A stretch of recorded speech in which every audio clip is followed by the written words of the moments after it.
Christoph König is back with us once again for a terrific program at Heinz Hall with the Pittsburgh Symphony. We're looking forward to the premiere of a new piece by Richard Daniel Poor. We've never heard it before. The Philosopher, Symphony Number 22 by Franz Joseph Haydn, and also Sprach Zarathustra by Richard Strauss. Great program, Maestro. Welcome back. We're delighted to have you. It's a pleasure. Thank you very much. Very kind of you. Now, the Daniel Poor is a premiere. What can we do to prepare listeners? This piece is very easy. It's very tonal in some respects. Oh, yes. I mean, it's not easy to play, Yeah. but it's easy for the listener to Yes. enjoy, I think.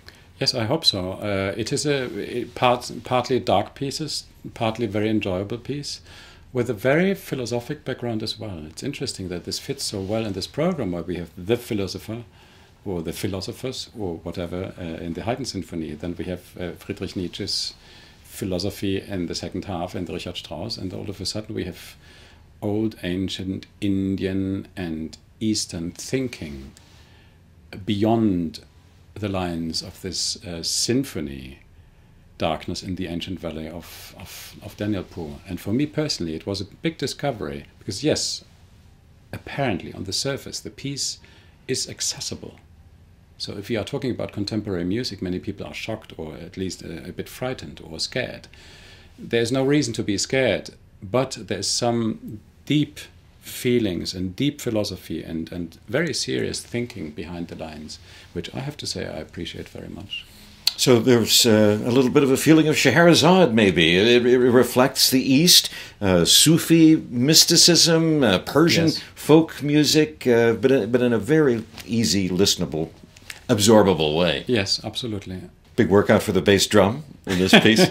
Yes, might be a big workout for everybody, because it's very tough in the quick movements. It's very tough for the entire orchestra, tricky rhythms, and I mean, it's a fantastic showcase for the orchestra anyway. Haydn's 22nd, The Philosopher, and also Sprach Zarathustra on this program as well, and there are some connections between those two pieces. Oh yeah, apparently, of course, we are talking about philosophers, and perhaps Haydn is making more fun of the philosophers at the beginning because the movement is so slow.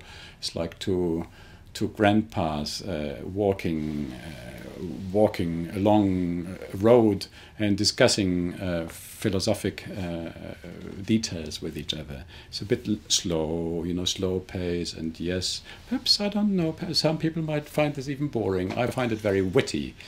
And then, of course, we have the So sprach Zarathustra, which reflects the German philosopher's Nietzsche's thoughts, but at the end of the day also embraces life and enjoying life and lush music making. This is your second visit to Pittsburgh. Your feeling of working with the orchestra, the sound you're hearing?